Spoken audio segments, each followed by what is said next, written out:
Well, it's 7 o'clock, so I guess we'll go ahead and get started. But Chuck asked me to introduce Steve Adams that's on. He's a graphic designer and a marketing expert. And so want to go ahead and introduce him, and he's agreed to help us out. So. Hello. Welcome to Taps Group. Thank you. Hi, Steve. Josh, this is Angie. Okay, you're able to get on. Yeah, sorry about that. I've never done it on my phone. Oh, you're good. So, Bill, if you want to take it from here, I'll hand it over to you. Okay, so we know that several studies show that when the four firms in a marketplace capture over 40% of the market, they're able to exert buying power, market power into the marketplace, meaning they can distort the market. And in the cattle industry, we have four firms that control 85% of the fed cattle market. And so the marketplace is well above levels that economists have identified as one that will elicit anti-competitive behavior and poor economic performance. And one way that we know that these two factors are in play in our industry is that we can see the market distortion, and we can see the poor economic performance. And while I'm talking, I'm trying to share a screen here. So where is my screen?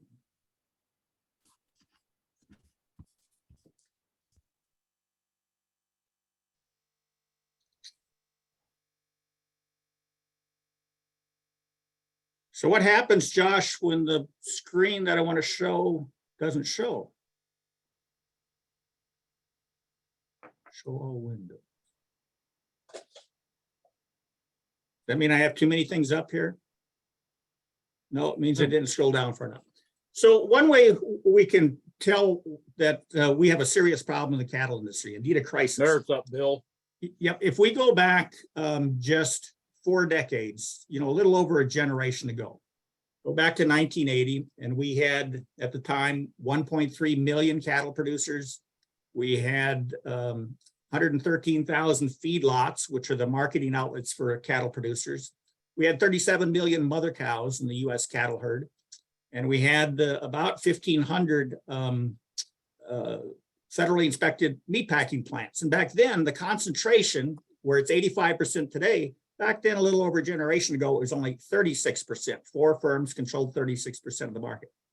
So back then in 1980, we had competitive market forces functioning in the market. And so the consumer would initiate those competitive forces based on their purchasing preferences. And as they purchased beef for a particular price, and the profits were generated there, or the revenues, those revenues were then allocated to everyone in the supply chain in a competitive manner. In other words, it was the invisible hand of competition that would allocate to each segment of the multi-segmented beef supply chain their competitive share of every dollar that consumers would spend on beef. So a little over a generation ago, that competitive marketplace was allocating 63%, well over half, nearly a super majority of the consumer beef dollar flowed to the live cattle supply chain, to cow-calf producers, backgrounders and stockers and feeders. And then 37%, the minority share, was shared between the packer and the retailer. And it made sense back then because it was the live cattle segment that raised, nurtured, and reared that animal for 18 months or 24 months before it was slaughtered. Well, some radical changes have occurred in the industry since then. Instead of having 1.3 million producers, we wiped out over 500,000 of them in just a little over a generation. We wiped out 75% of all of the independent cattle feeders in this country. Again, those are the marketing outlets for all of the cow-calf producers. We eliminated nearly 55% of all the federally inspected meatpacking plants, And we now have 4 packers controlling 85% of the market. So now we look at what the marketplace allocation that should be competitive is doing today. It's a complete reversal. Now the cattle producer share is less than 40%. It's at 37 cents for every consumer dollar. That's for the entire live cattle segment, cow-calf producer to the feeder. And the packer and the retailer now enjoy the near super majority share of 63 cents of every consumer dollar. So you have to ask, how does that happen in a competitive marketplace? How is there such a radical change in the competitive allocation of the consumer's dollar? And the answer to the question, of course, is it doesn't in a competitive marketplace. And we know that. And that suggests to us that we've had both poor economic performance and anti-competitive behavior on the part of the 4 largest packers. And now what I'm showing you is another indicator of how serious this problem is. And here there's 3 decades worth of data here. It's monthly data. The blue represents the monthly price that consumers have paid for retail beef starting back in 1990, 3 decades ago. And the red line represents the value of a 1,300-pound fed steer. So that's cattle prices that the producer receives. So this is a chart that compares what consumers pay and what producers receive and the relationship between those two. So we see for the first 2 decades of this 3-decade-long data stream, we see that there is a harmonious, synchronous relationship between the price that producers receive for their cattle, the red line, and the price that consumers pay for beef, the blue graph. So as consumers' willingness to pay more for beef, suggesting stronger demand and amongst the consumers, we see that cattle prices followed. Now that makes sense because the only ingredient in beef is cattle. And so for 20 years, we've seen, well, it goes beyond 30 years ago, it's been forever. We've seen this synchronous relationship between retail prices consumers pay and the price that producers receive. But something happened in 2015, 8 years ago. 8 years ago, there was a complete disconnect. We had consumer beef prices continue to rise. We had cattle prices were falling precipitously at the time. And there was somewhat of a consolidation or recovery. Cattle prices tried to recover in 2017. Retail prices started marching skyward, and then retail prices were moving upward at the time when cattle prices were stair-stepping downward, an inverse relationship between what consumers paid for beef at the grocery store and what cattle producers received. So we know that the marketplace is fundamentally broken and has been for at least the past 8 years. And we know this because we've lost that historical relationship, the connection between the value of beef and the value of cattle.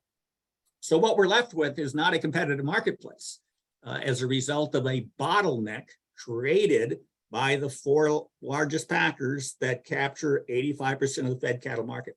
What I'm showing you here is nearly 4 decades of data, and this is USDA data, that shows the returns to cow-calf producers. Most of the folks on this call tonight are cow-calf producers.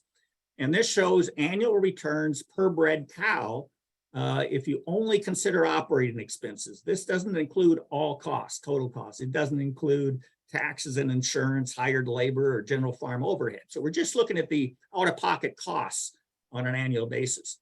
And we see that back in the early 90s, there was an attempted remedy to the problem that cattle producers were experiencing. Remember, we were shrinking in terms of the number of participants, number of cows, number of marketing outlets.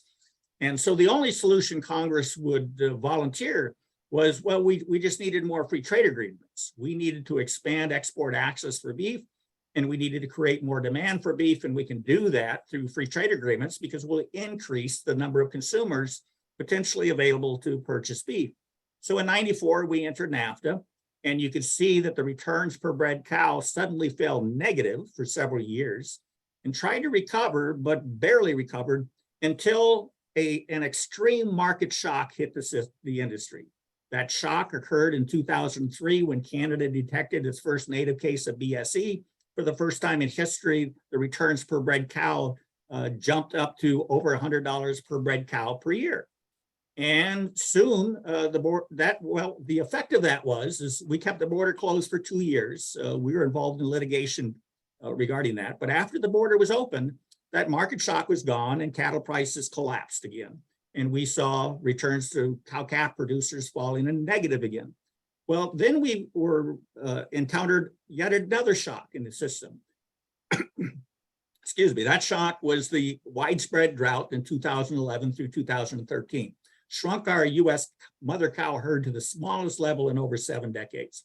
And again, the latent forces of competition in the marketplace were unleashed. And we saw in 13, 14, and part of 15, we saw some of the highest nominal prices in history for cattle producers.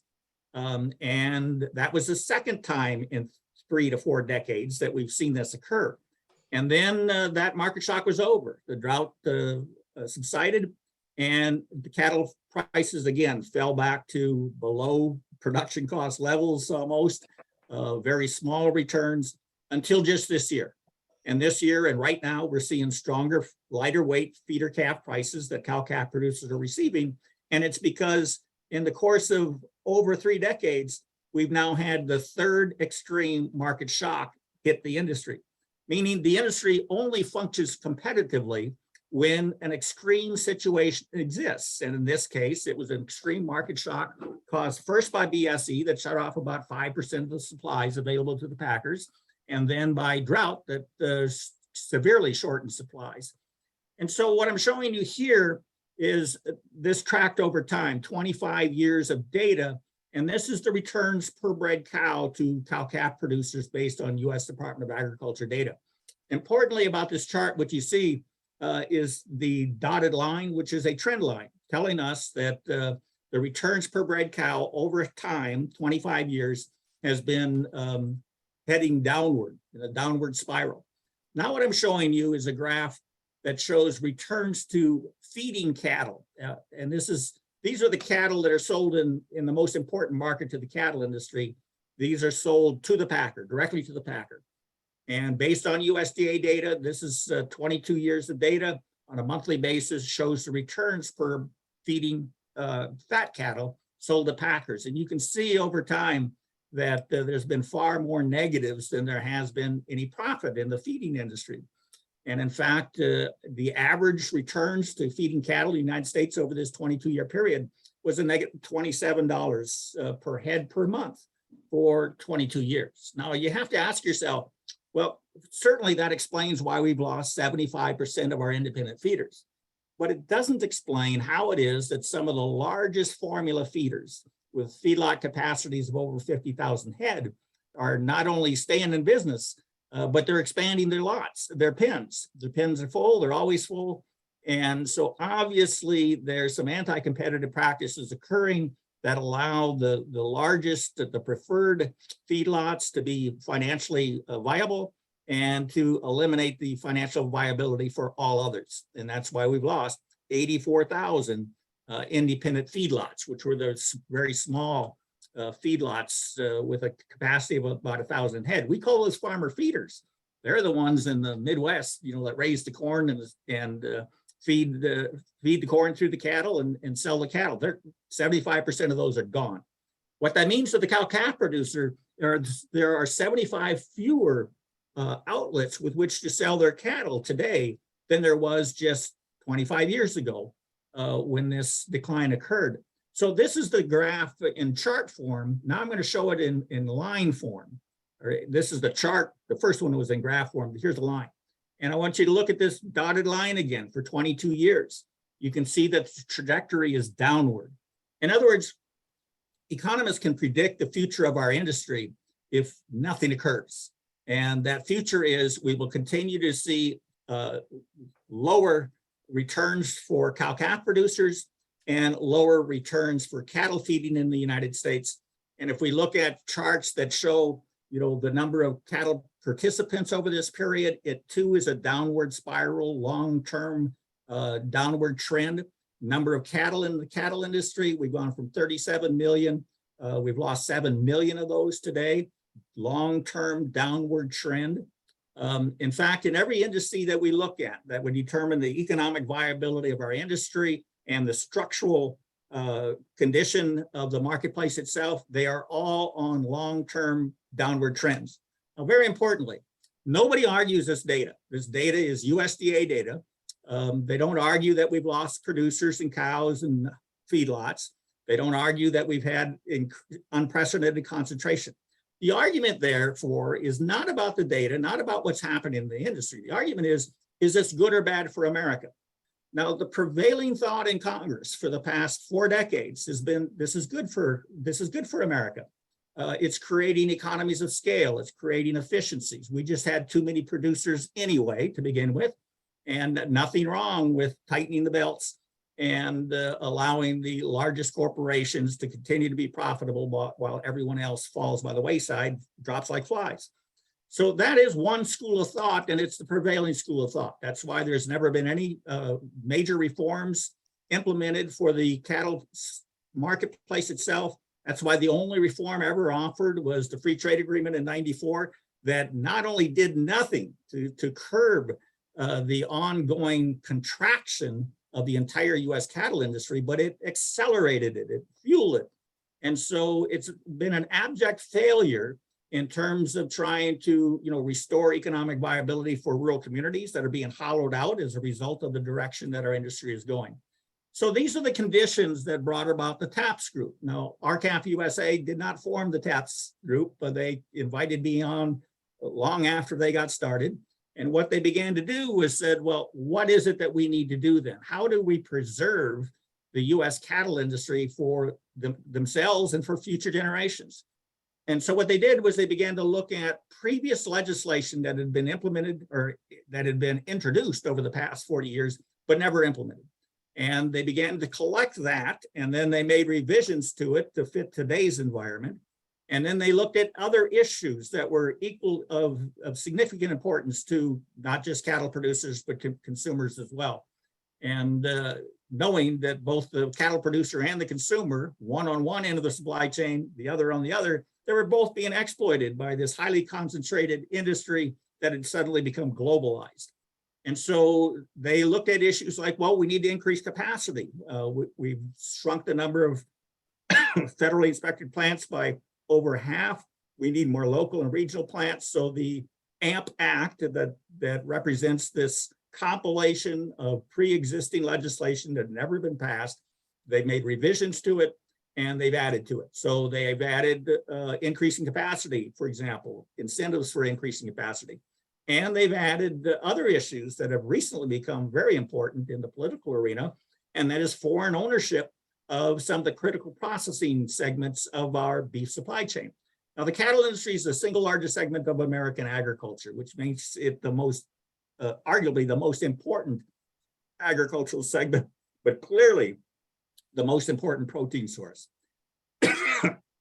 So what the AMP Act is what we could view it as an omnibus package, a comprehensive statutory reform that would restore the competitive market forces in the industry that have been purged over the past several decades, and would provide, again, opportunities for current producers and aspiring producers, as well as consumers, to be treated fairly in the marketplace.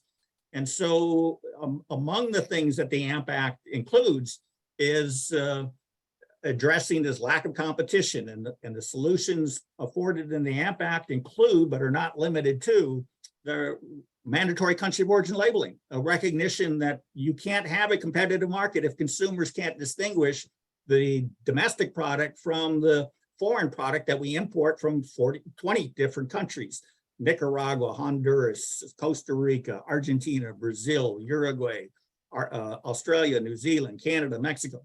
When the consumer can't distinguish between those products, the consumer cannot initiate any demand signals in the marketplace. What that means is the packers have the authority to decide unilaterally from what source they will source their beef to satisfy this generic demand for beef expressed by consumers.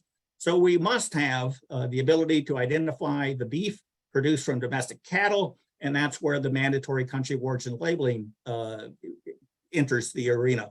And so the AMP Act is in support. of restoring mandatory country of origin labeling for beef, one of the first and most important things that we need to do. But then we also have to force those 4 packers who do not need to compete and who are now able, by virtue of the bottleneck they've created in the marketplace, they've been able to manage prices for all of the lighter weight calves from the cow-calf producer, stocker, and backgrounder. And so we have to address that market disparity. And the way you do that is the first step is to force those packers to actually have to compete for the marketplace in the most important market to the cattle industry. That's the fed cattle market. Then what you need to do is you need to prohibit these formula forward contracts that are used by the packers to gain unprecedented leverage. And so we've sat and watched over the course of the past 20 years how our cash market, the price discovery market for the entire industry, has shrunk to a level that where it's now too thin to be able to establish or express a competitive price for value. And that takes us back to, well, this is what's happened. These are the solutions, for example. It takes us back to this chart. This is what's happened here in the chart where you see this huge disparity between the price that consumers are paying and the price that cattle producers are receiving. And what we need to do to fix that is to restore competition. Ultimately, that's what the AMP Act does, is restores competition. As an outside organization, RCAF USA, we support what TAPS is doing and have offered to help in any way we can in the process. So that's why I'm here tonight. So unless there's questions, or if there's questions, I'd be happy to answer them. But that's the what I wanted to do on the share screen here tonight.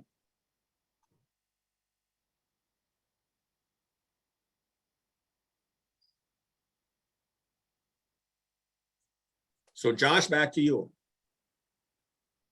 Or Angie. I was just getting ready to speak. Steve, did you have any questions for Bill? I know one of the main reasons for having the call was to kind of get you enough information that you can help us narrow down promotion and marketing of the AMP Act. Does he have all night? I'm kidding. No. I'm kidding. Actually, what has happened since I've been talking with you and Mr. Chuck, I talked to him again last night, and I've done some research, hit and miss here and there. And I actually stumbled across the RCAF website and some stuff there, some of the documentation and some of Mr. Bill's excellent videos. He's real good there. And then I also saw some stuff on petitions, and I've got some ideas. And on my end of things, I've been working with trying to figure out how to sell this to the average Joe like myself. You know, like you said, do I have questions? You bet I got questions.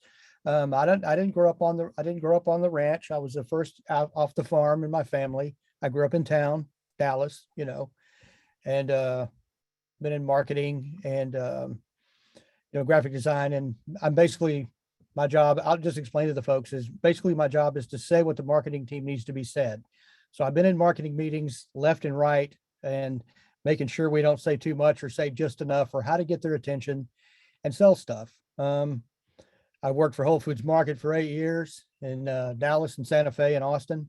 I opened a local store here, an 80,000 square foot boutique store that was similar to Whole Foods. And I've got several friends, and I mentor to other designers and other marketers on how to do what they need to do. And this caught my attention because I thought, and this is embarrassing to say it, being in the business for 11 years, I thought Cool covered meat, okay, because nobody was there to tell me otherwise. Now I'm enlightened. So what I've been wrapping my brain around is, how do you sell it to the average guy? A lot of the stuff we just got done talking about is easy to understand the way Mr. Bill puts it, but it's long and it's shop talk. I mean, if you're a rancher, that makes perfect sense to you. It maybe puts into words what you already know, you know, and it puts it into factual, and he's got facts backing it up. And some of those charts and graphs, I've seen those just looking on my own. So they're out there. This isn't a wild conspiracy. It's really happening. So, but if I have more questions, I do have questions, but I think I'll sidebar a lot of them so we don't bore the hell out of you guys, because this is, I mean, I got beginner newbie questions. So, but I'm on a pretty good path here so far. That's great. And Steve, I think everybody learns when you ask questions, because we may not have thought of that. So if you have a couple you'd like to throw out now, that'd be great. If not, then of course we can wait. But I do believe there's learning in asking the questions. Okay, so I'll ask this one. Earlier, you said something in the neighborhood of 75% of the feedlots closed down that were all around the country. And with these, and you said there's 4 of them left, or 4 big ones that control a large majority of the market. And my question about it is, would that not raise the price of beef by only having 4 with more transportation costs to and from the market? I mean, from the farm to the plant and out to the markets? Okay. So yes, the answer to your question is yes. And let's talk the fundamentals here. So the cattle supply chain includes the cow-calf producer, the rancher that keeps the mother cows and births the calf every year and then sells the calf after it's weaned off the cow. Then it goes to the next segment of the live cattle supply chain, and we'll just call that the backgrounding segment. And what they'll do there is just feed the calf to grow it for another 4 to 6 months. And then the backgrounder will sell to the final leg of the live cattle supply chain. They'll sell it to the feeder, and the feeder will fatten that animal for about 120 days. And then the feeder will sell directly to the packer. So what's happened in our industry is we've lost over half the number of packers, and we now have 4 packers that are controlling 85% of the fed cattle market. And we've lost, in addition, we've also lost 75% of those feeders that were feeding the animal for the last 120 days of their life cycle and selling to the packer. So your question is doesn't this increase the costs of producing cattle? Well, it may offset the costs of the huge economies of scales and efficiencies created by having a centralized system, which is what we have migrated towards. And we have fewer marketing outlets for about 25 million calves produced by cow-calf producers. And that means that these calves probably aren't receiving a competitive price when sold to the feeders because there's not enough. There's more supply, if you will, than demand as we keep shrinking that feeder market. And so this is the argument that the packers make and why they say, well, consumer beef prices have to increase to cover our costs, but they aren't the packers' costs, because the packers aren't the ones that are feeding the cattle typically. It's the feeders that are feeding the cattle. So the loss of cattle feeders have put a real wrench in the opportunity for cow-calf producers to sell their animals for a competitive price. And then the packers are pushing their market power down into the feedlot sector and controlling the market there. So yes, now we have a centralized system, and we saw that what this has happened to our United States of America is it threatens our national security, our food security, because we saw in 2020 that this centralized, highly concentrated industry could not guarantee protein for consumers, and consumers went to the grocery store for the first time in history and could not buy the protein they needed for their families. The system is broken, and but you are correct. Okay. The other question I thought was, can you give me a ballpark figure? I've seen the amount of imported cattle from the 18 countries, which kind of twists my melon a little bit there too, with the NAFTA thing being the North American Free Trade Agreement. How did Australia and England and all those other people get in on that? If it was for the North American, I don't understand how they kind of slid in. But the question, my first question was, is how much meat, how much beef is sold? What percentage of that is imported? Like if I go to the store, how much of that can I expect to be imported, whether it's labeled or not? You see what I'm saying? You see what I'm getting at? You've probably been asked this before, but there hasn't been, I haven't found an answer. So approximately 20%. In 1980, 4 decades ago, it was about 10%. 10% of the product of available beef in the US was derived from imported cattle. that was then converted to beef or imported beef as a commodity in the package. And that has been steadily increasing. In 2012, USDA did a study, and at that time said that 18% of the available beef in the US market is derived either from imported cattle that are converted to beef here in the US or imported directly as a consumable product in a package. And so we estimate that today, from 2012 to today, and I think we're very conservative in our estimate, that it's approximately 20% of the beef available to US consumers is an imported product originating from 20 different countries that we import from. Now, the reason, so NAFTA was just the initiation of the globalization process. Since NAFTA, we've entered many additional free trade agreements, including with Australia in 2005. And Australia is one of the largest import or exporters of beef to the United States. So one of the largest countries. So most of the beef we import is from Canada, Mexico, Australia, and now Brazil and Uruguay and Costa Rica and all of these others are significantly increasing the product coming into this country. That answered my question. Thank you. He's good at answering questions. Yeah, I heard that.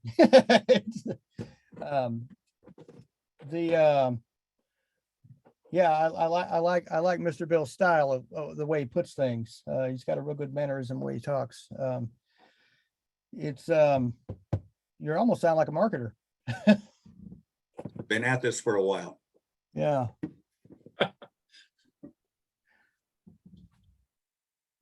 So, okay, another question. This is just strictly a grocery store question. Like when I walk in as a grocery store, there's things in a grocery store called what's called KVI, or known value items, meaning you know about what something's going to cost. Like if bread goes up $1, you're going to notice because you know the value of the item. Meat, not so much, but it does, it kind of increases a little bit over time, and it kind of goes up, and you still kind of have an idea of what it's going to cost you when you're sitting at home at the table going, okay, I got this. So now if 20% of the, and now I have the number, 20% of the beef that comes in is cheaper or bought at a better price or whatever, and then it's sold at the same price as American beef, am I getting ripped off? Short answer, yes. Okay. So, and this is why there is such a huge group of opponents to mandatory country of origin labeling. The meat packers themselves, their trade associations, their allied organizations like the National Cattlemen's Beef Association that represents to Washington, that they represent producers. Well, they actually have the largest beef packers seated on their governing board, and they're a mouthpiece for the beef packers.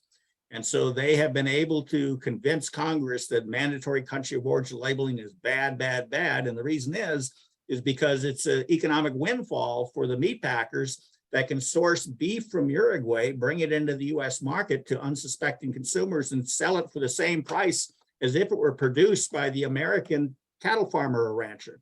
And so what they're doing is they've commandeered the good name and reputation of US cattle producers, and they're laughing all the way to the bank because the product is not distinguished in the marketplace. And now it's even worse.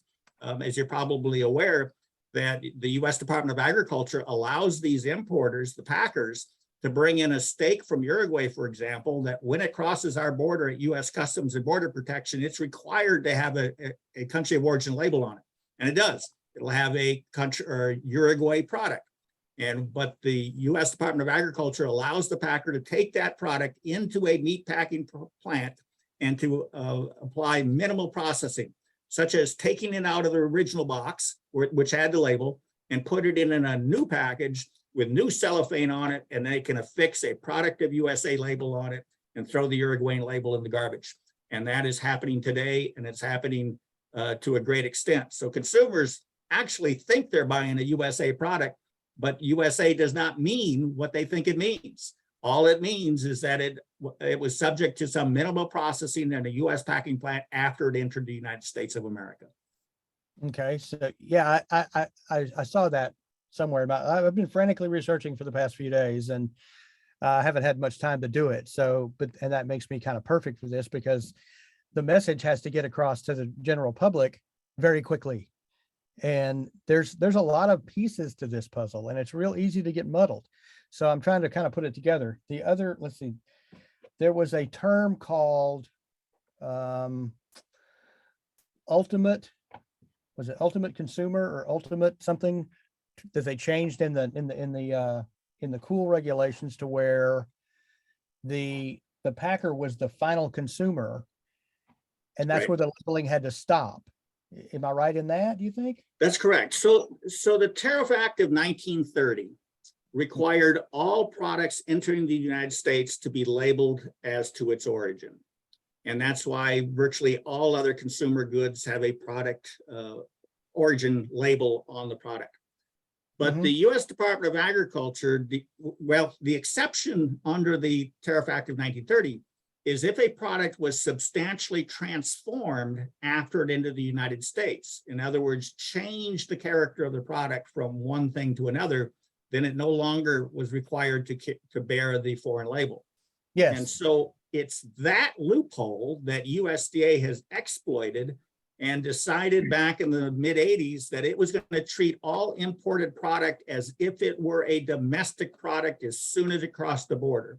And that's where they implemented this policy and said that provided that it is subjected to even minimal processing, not a substantial transformation as the Tariff Act requires, but it only has to be subject to minimal processing like unwrapping and rewrapping. unwrapping, And yeah. that's good enough.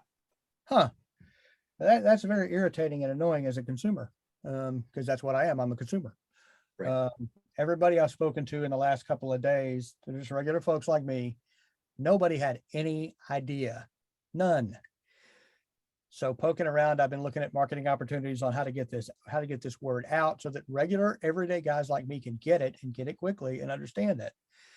Unfortunately, I'm learning some things that are not from my marketing people that are, well, not exactly the best news. That wasn't the news I wanted, which was, say, and I've heard that what do you call it? Petitions don't really count too much in politics anymore, because Louis Gohmert himself, who's one of our representatives here, he says, "Oh, we can't verify those signatures," and they just blow it off and walk away. They can very easily blow it off. What I'm hearing about is social media, and that would be podcasts and TikTok videos of all things. I'm 55 years old. I'm way past all that, but we're probably going to have to get hip to doing some of that, and it might be good for your RCAP people to look at that too, because social media influencers is the big deal. The more people that know, the harder it is to sell it to the people who are buying it, or who the politicians are saying, "Oh yeah, it's great for the economy," or whatever. If it gets out there and it gets known, that's going to be the biggest ammo you can get. But one upside is when you start doing this and you put out your stuff, your media stuff, and your enemies look at it and they watch it, that's a click. And it gives you credibility, so like, let's say you have, 100 people that don't like you and they watch your video. Well, guess what? You just got 100 credits for having your video seen, and they don't know which side you're on, and it doesn't really matter because you're an influencer. See, so how to influence the people is what I'm coming out with. Your information and your RCAF video and listening to your videos I've seen off the TAPS page have been most informative. But like I said, I'm trying to get it to where it makes sense. And I can't say everything that you would say to your colleagues, as in shop talk, because it goes over our heads. It really does. Anyway, I won't talk anymore. I've got the burning questions answered for the moment, but I really do appreciate you coming on and sharing your knowledge. It's valuable. Pleasure. Thank you. Thank you, Steve. Yeah. I know there's others on the call. I'm a little handicapped tonight because I'm on my phone. I can't see anything, but does anyone else have any questions for Steve or Bill? Angie, this is Mike Schultz. I might add a little bit. Steve, just so you know, when Bill talked about the packer ownership of the 4 big packers, 2 of those are foreign, which is really a concern to us right now.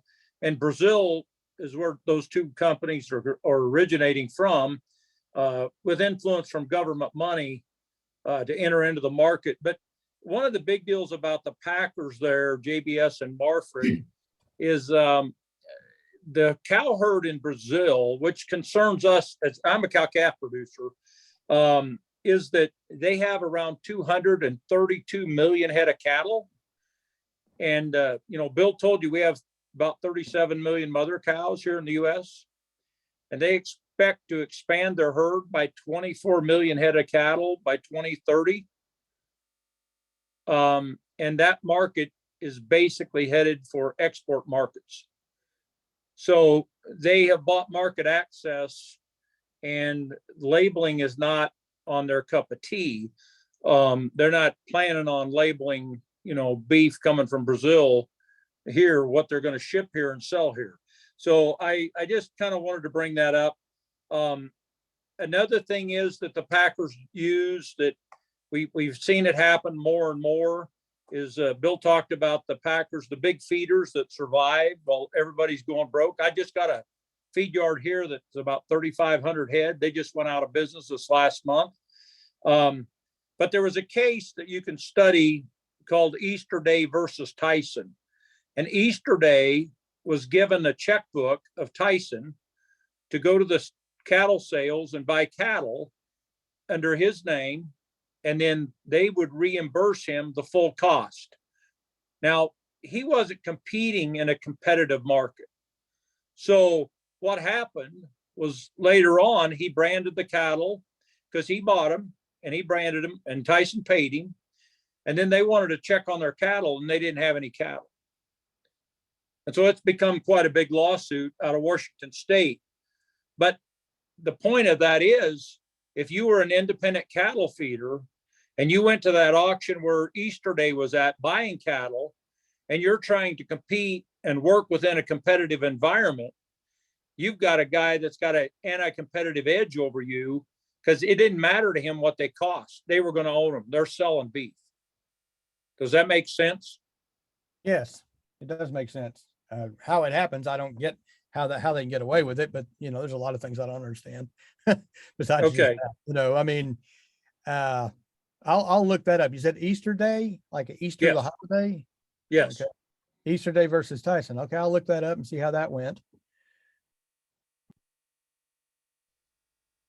I'll just add something to what Mike said. So from a consumer standpoint that's concerned about the deforestation of our rainforests, we need to look at Brazil, who's expanding their herds, and we know that they've been violating any treaty regarding preserving the rainforest. So that's a growing concern amongst consumers right now, and probably a good message to express.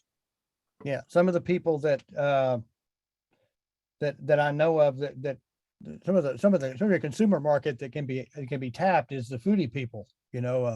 People that are into all natural foods and animal welfare and carbon footprint. That's one of the things about, having the 4 major packers, and you got to ship them from here to there and then there to there, and it goes about. And then, if there's any, and then now, and if the rainforest problem comes up, then that's a carbon footprint issue too. So there's something in this for everybody. I mean, I would suggest even for Hindus, people that don't eat meat. I mean, there's something in it for them, the welfare, the animals. I mean, I've heard, ranchers joke around about, I love Jesus, but I'll cuss a cow, but still they're going to take care of them. It's, you got to know, like I said, there's a whole bunch of stuff. And with those, with the TAPS proposal to do the regional, the regional processing, that makes sense to the people who would, that maybe was unrealized. There's some things hidden in the TAP stuff that can be sold to the regular Joe like me. Like I said, I'm still sorting through it, and there's a lot to go through. So anyway, that's it. Anybody else have questions, This is Chuck. concerns? I just got in. Did anybody address anything about the AMA, not the AMAs, what the secret deals? What are those, that the packers make with the feeders?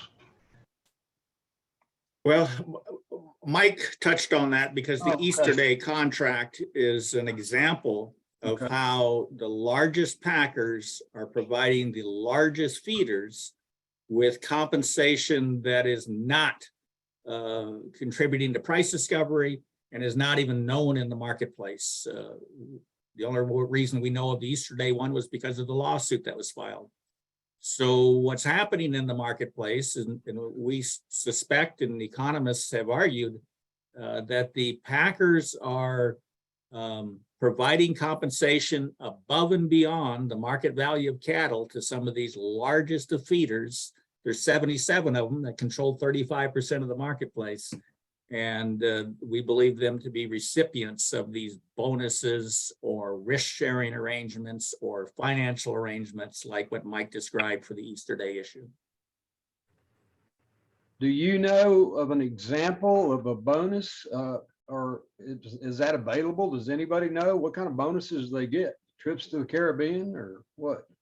Well, no, anecdotally, and so we do not have empirical evidence on this, but Dr. Robert Taylor from Auburn University recently wrote a report and argued that these exist in the marketplace, and bonuses that we've heard about anecdotally include an additional 10 cents per pound for just all the cattle delivered from a particular feeder to the packer. We've also heard of cost share agreements where, which is in the form of a bonus, as Mike described, doesn't matter what you paid for the cattle, you're going to get your cost returned to you when you sell to the packer, plus a built-in profit margin. So those are the kinds of anti-competitive behaviors, the conduct that's facilitated by this highly concentrated marketplace that we have today.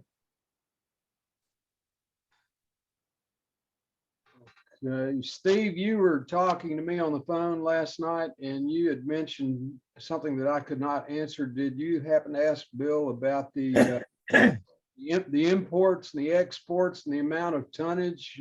Did y'all discuss that? Yes, I got my answer. Okay, Yeah. okay. And you were right. He told me everything. Yeah, I told you, he put it pretty quickly too, doesn't he? Yeah, I asked a question a minute ago and I didn't even get to the second one because he answered it. That's what I said. Angie and I called Bill. We have 20 questions and we asked 2 and we say, oh, that's all. We got it answered.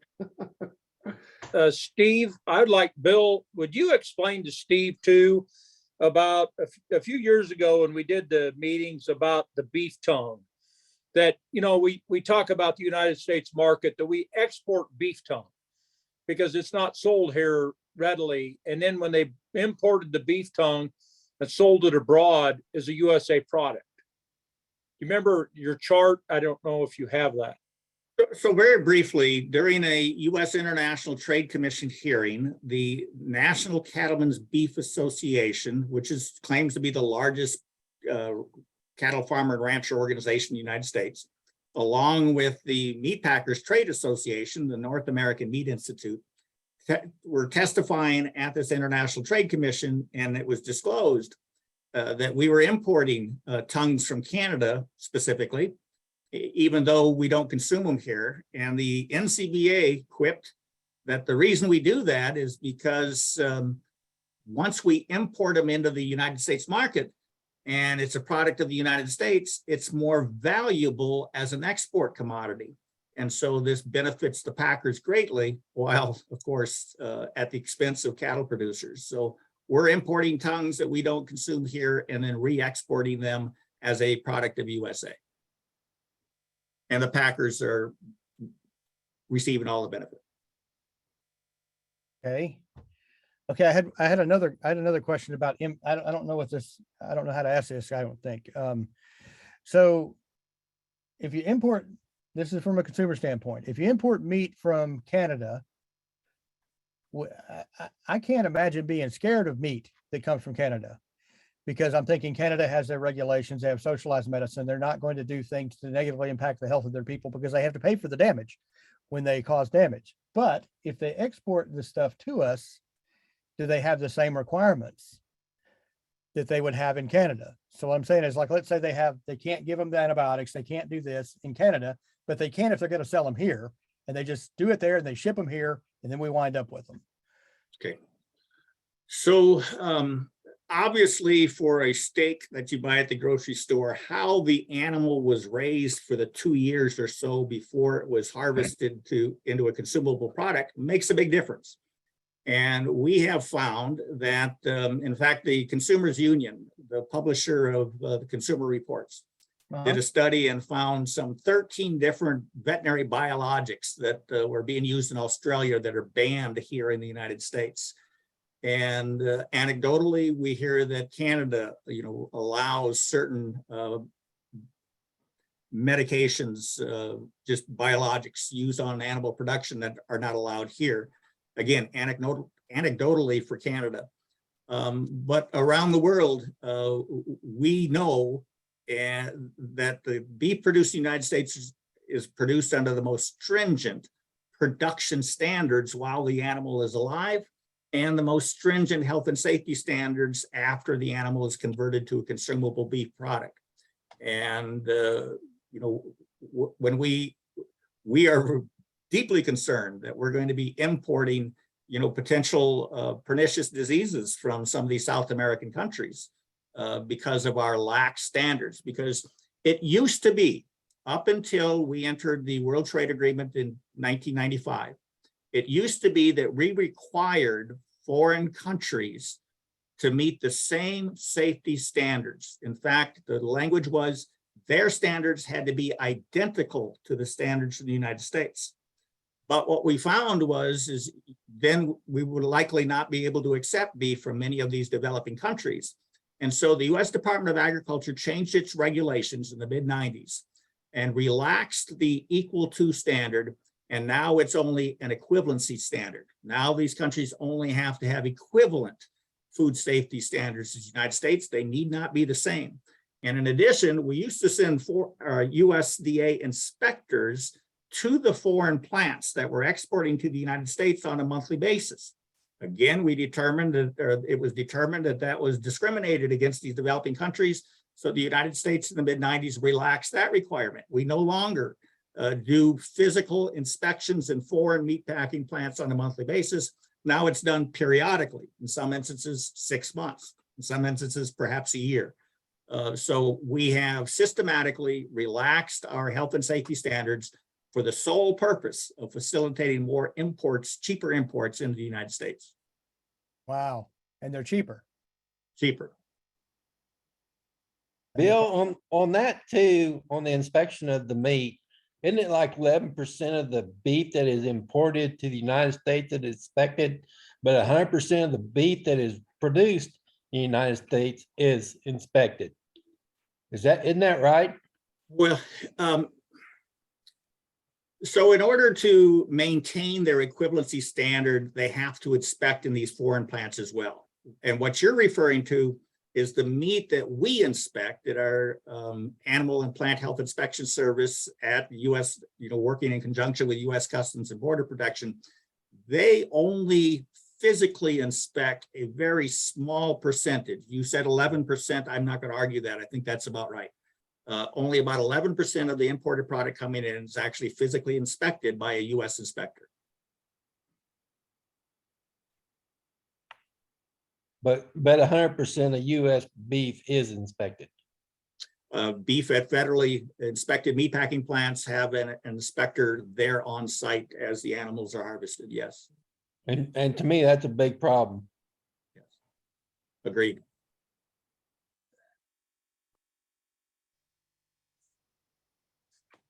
Bill, we might explain how they've lowered the standards to allow those imports, like Brazil with foot and mouth disease. They isolate those countries, but they still have to vaccinate their cattle for it. And once you start, then you always will be vaccinating. Unless you read. Another example of how we're, making our industry vulnerable to foreign animal diseases that are not endemic to the United States or are not indigenous to the United States. All right. So I got a general cow question. Okay. I'm almost embarrassed to ask it, but I'm going to ask it. If you take a cow and it winds up in a feedlot like the one we got in Amarillo that you can smell for 10 miles, they're basically standing around in their own excrement. is that where the antibiotics come in? So what the antibiotics are used if there's an animal, if animals have been exposed to a disease agent or infected by a disease agent. So just like humans, they get sick, antibiotics are used. When you move and it's relatively light in terms of the use along the production chain until you get to what you just described. These highly concentrated feedlots that the animals are standing shoulder to shoulder for miles. And what you have there is in a concentrated situation like that, they were feeding antibiotics for purposes of a prophylactic, to prevent diseases from entering. And so it became a regular management tool in these highly concentrated feedlots to use more veterinary biologics than would occur on a local and regional level, and what occurred in those, 84,000 feedlots we've lost, the small to mid-sized feedlots. Right. So, yeah, I hate to interrupt. I mean, when I was growing up, my grandfather and great grandfather were cattle guys too, and I remember them saying, that an ounce of prevention is better than a pound of cure, and I believe there were antibiotics in use back then too, in the 50s and 60s or whatever. Sure. And to me, in my mind, that's reasonable. And if you got an animal that's going to stand around its own feces for 60, 90, whatever, how many days, he better have antibiotics, just because, just to prevent. But I think you answered my question there. So a lot of it happens in the feedlot, and it's very necessary. So if you had more feedlots in more places, they wouldn't be as packed in, and you would have things would be spread out some. It wouldn't be concentrated, and would the environmental footprint be smaller? Yes, absolutely. Because and it was just over a generation ago, we used to have a lot of them, and it was more environmentally friendly. Yes. Yeah, I mean that's just common sense stuff. And like I said, we gotta get the message to the people who this is important to, the environmental footprint people. And that was one of the things that kind of struck me was, well, how do we suddenly have this greenhouse gases and all this stuff from all these cows? Well, if you're concentrating in one area, you're going to have that. Anyway, okay. Thank you for answering that.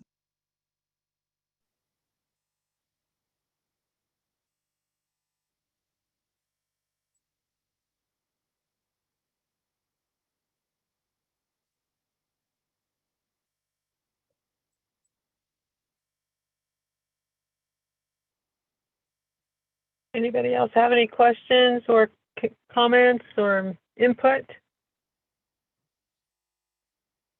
If not, I'll turn it over to Chuck. Are you still there? Yes, I'm here. Thanks, I Bill. think we've had a Steve, hey, great we call. appreciate it. I think that was very informative. I guess everybody knows that we're starting up state chapters of TAPS, and we've got, 4 states now, Angie? Louisiana, Yes. Mississippi, Texas, and Iowa.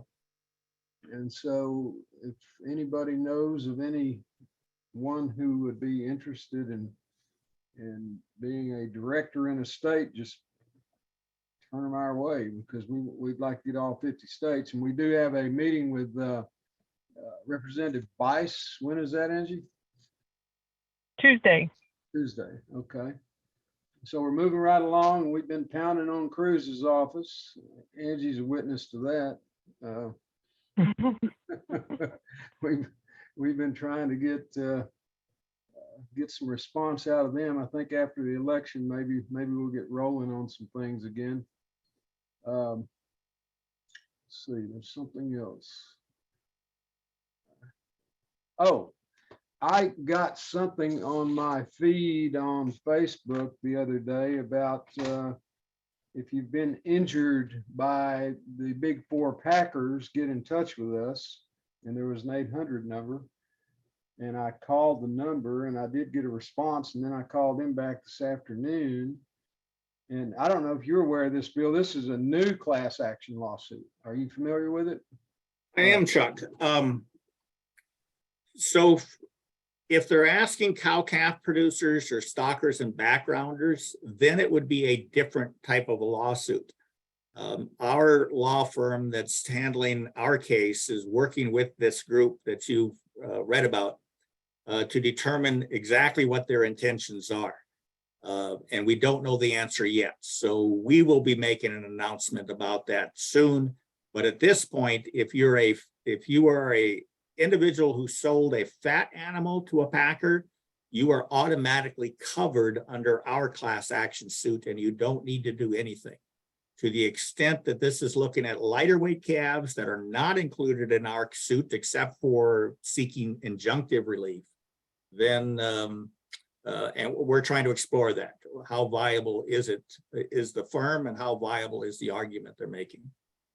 Okay. It's a Well, new development. she asked me a couple of questions, and the second question is, have you ever sold to any of the big four packers? And I told her no. And she said, well, at this time, you would not be eligible for. Okay. So that that clinches it for me, Yeah. Chuck. So when you have major cases like we're involved in on in a historic antitrust class action lawsuit that's attracted some of the biggest retailers, Kroger's, Super Value, for example, or Subway, all involved now and have filed lawsuits that are all going to be consolidated into ours. When you have that kind of a high profile case, there's always law firms out there that want to try to steal away your class members and try to, profit from a separate and distinct action. And so we're about to do a news release about this very issue. So if that's what they're doing, they're simply trying to take, you're already a class member if you had sold fat cattle, and you haven't, so you're not a class member, of course. But for anyone who has, they're already automatically included in our case. And of course, we did all the research and in the case, and these are kind of tag-alongs for a very nice way to express it. I'll call them tag-alongs. Yeah, for your information, their name, and I've got their phone number to pass on to you. It's Watts Guerrera. Yeah, we know of them. Yep. They're in Texas. They're Texas based. Yep. Yeah, okay. So. Actually, Chuck, I'm going to pass that information on to our attorneys because the firm told them it's something a little different. Okay, well, I've got her number too. I kind of explained to her what we're doing, and she was interested in that, and she said, let's talk some more. So I don't know. For everyone else's benefit on the meeting tonight, and to refresh my memory, if you don't mind, Bill, you had discussed with me before what you thought it would take for the cow-calf producer to have the same sort of class action lawsuit. You and I had that discussion. Right. And since that time, I've learned new information. As a result of learning about this other firm who may be trying to peel off our class members. And apparently half of this, I have to go back. Under the Sherman Antitrust Act, you have to be you have to be directly harmed by whoever it is you're suing. So in the case of packers, you have the cattle feeder sells directly to the packers. So they're entitled to both injunctive relief, meaning to stop the anti-competitive behavior or antitrust behavior, but also to recover damages, treble damages under the antitrust laws. So that applies to the direct seller of cattle. Half the states, so if you're a cow-calf producer and you don't directly sell to the packer, you can still get injunctive relief. You can stop the behavior as a result of a lawsuit, but you're not entitled to recovery of damages. But half the states in the United States have passed state laws that allow recovery of damages for third party people who were injured as a third party. And so when we first learned of this, our attorneys knew this and tried to explore and determine whether or not this firm was trying to access those, whatever half of the states. might allow recovery of damages. And so what we talked about earlier, Chuck, where I said you simply had no recourse as a third party. Well, it appears you do under some state statutes in half the states, and I don't even know which half they are, but this is something that I'm working with the attorneys with now, because obviously that would be complementary if you could also include more of the producers along the live cattle supply chain. And that's all new information that just learned like within the last 2 weeks. That's good to know. I'm glad I waited to talk to my friend, the attorney that I told you about.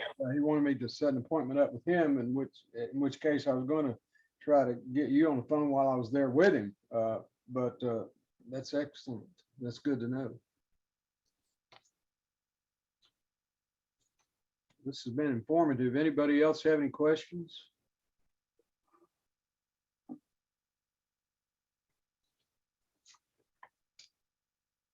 I know I'll think of something after we get off.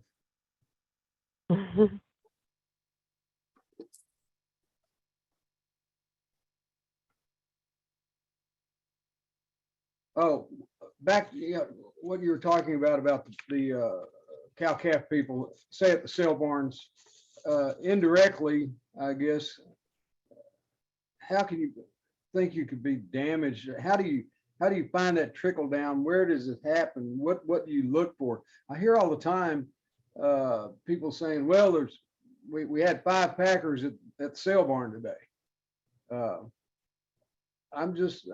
Does anybody know the chain of events, or if there are any, that cause a price to be manipulated or changed, say day to day, because upstream, way at the top, because of something the feeders or the packers or deal they made? Or is there anything at all that you can see that causes that?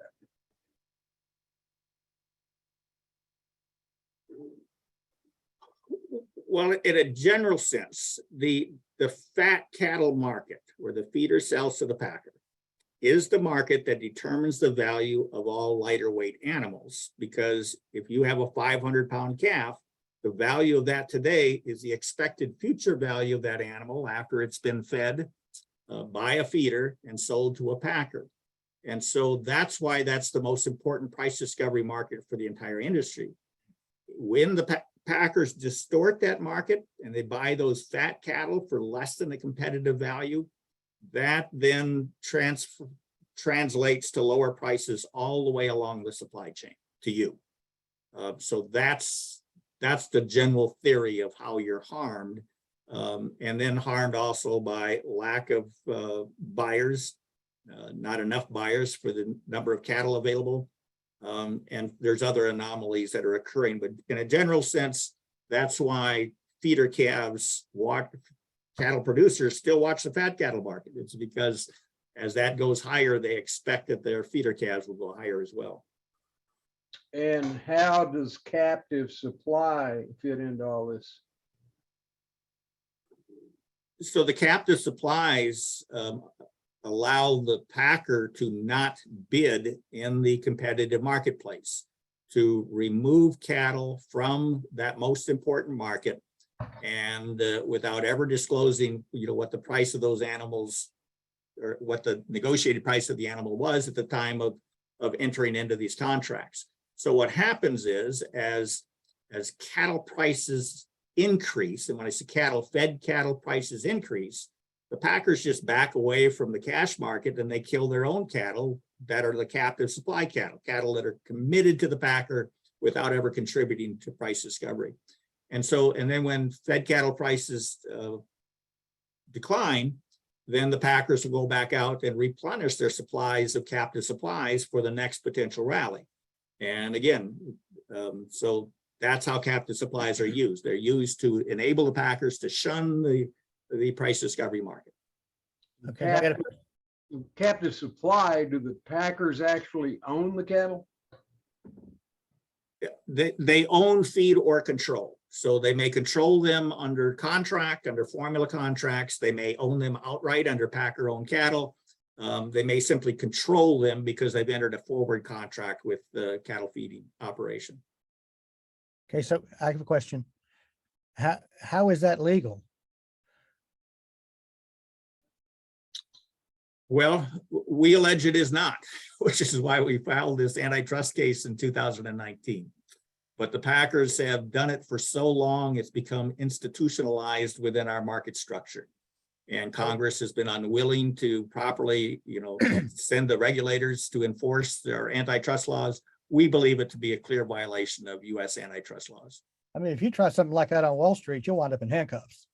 Yeah. Right? I mean, that's my Steve- thinking on it. Of course, I don't know anything, but I mean, that's what I think. Steve, Bill- the other thing with what Bill's was telling you about is those guys are the feeders trying to buy shackle space to get rid of the cattle that they have in the yard. And so they're very well committed to a packer. Very few of them get competitive bids by 2 or more packers ever. And so that ends up being a problem at times. In 2016 through 18, I served for RCAF at the livestock price reporting meetings in DC with the livestock price reporting group for AMS, Ag Marketing Services. And the packer said during the meeting, you can get into all the price discovery you want. We're in the market when it's down and we're out of the market when it's up. And they said that in a public meeting. And it's because of the use of captive cattle that they can do that. Okay, I understand the buy cheap and sell high. I mean, that's common sense or any business almost, but you got stuff in reserve that, I mean, are they legally allowed to own that stuff and sell it? It's kind of weird to me. It doesn't seem right. Antitrust hasn't been enforced because of the money. Okay, yeah, we have things, I see things like that in the world where something's illegal, but it goes on anyway because nobody can enforce it. I kind of see that. But we got to find a way to stop it. What could Joe Consumer do at the grocery store do to help stop that?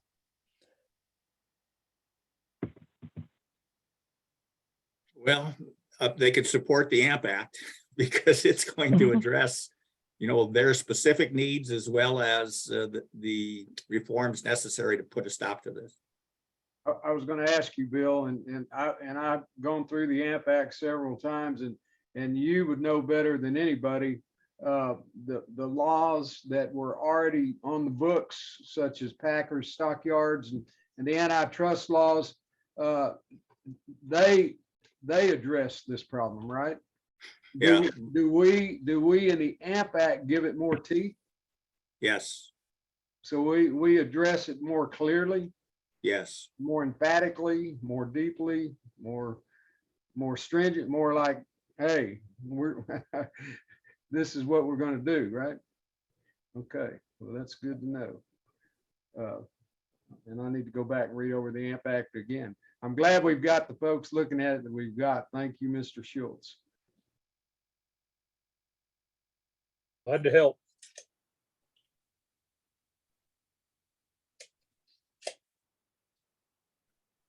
Well, I'll chime in a little bit on that feedlot mess. Years back, I was with my mom and stepdad, and we did stocker calves and send them to the feedlot. And on show days and all that kind of stuff, it's nothing but a good old boy system. If you're not an NCBA member, you're not going to sell it. If the feedlot you're selling at, they don't like you, they're not going to list your cattle. It's a good old boy system. It's terrible. I mean, you wouldn't believe it until you was involved in it. That brings up another question. We've had this discussion again, but I'd like to hear it one more time while we're on about NCBA or other organizations and how some people sit on the board there and how USDA and back and forth. Can somebody explain that?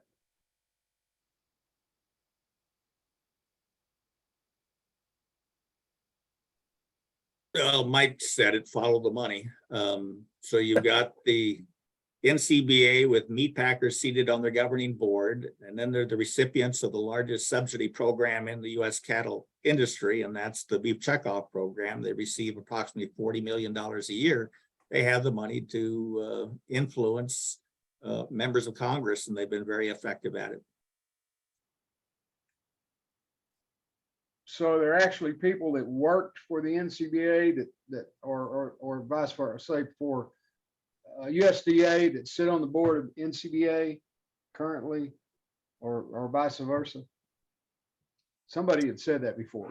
Yeah, so, you know, when there's a new administration and they appoint deputy secretaries of the various agencies within USDA, they'll reach out to the NCBA and bring in a undersecretary, you know, from that organization.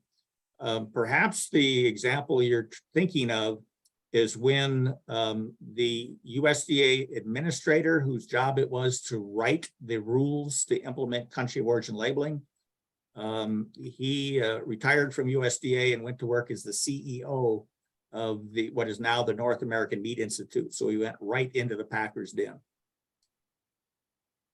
from USDA.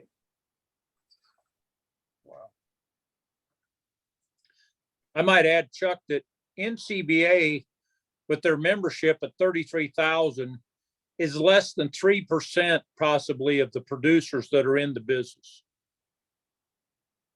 And they act like they're the controlling powerhouse. Oh, And they get away with this because they're unchallenged?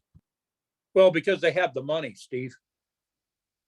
Okay, so they're just buying politicians and that sort of thing. That's how they exist. Yeah, through the checkoff.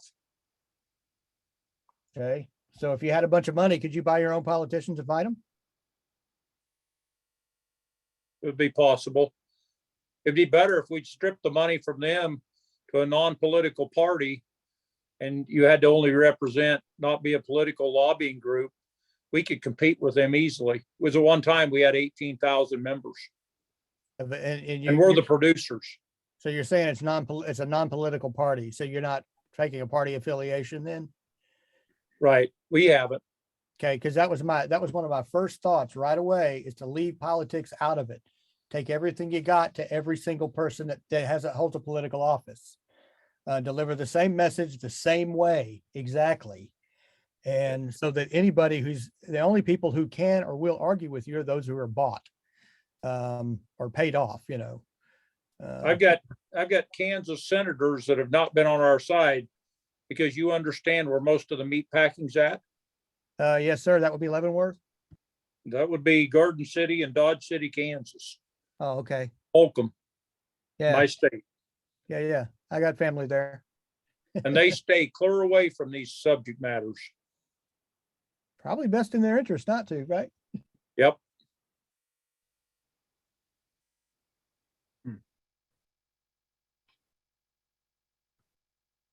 Wow, even more good food for thought. This call is turning out to be worth my time. It's great.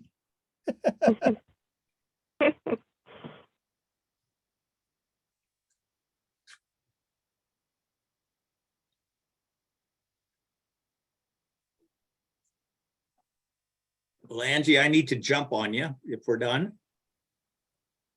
Yeah, I appreciate your time, Bill and Mike and Steve, and I don't know who else. John Boy, I heard you on there. It's been a great call, very informative. I was just thinking it'd be great to post it if we can, if I get permission from you all. Sure. But we do appreciate your time and input. Nice to meet you, Steve. Hey, it's great to meet you. I'm very impressed with your work. I'm a big fan now. Great, thank you. All right. Hill. Thanks, everybody. Good night, all. Yeah, thank you, Mr. Schultz. Good I night. appreciate your input. Very, night. very helpful. Thank you. Have a good evening. Good night.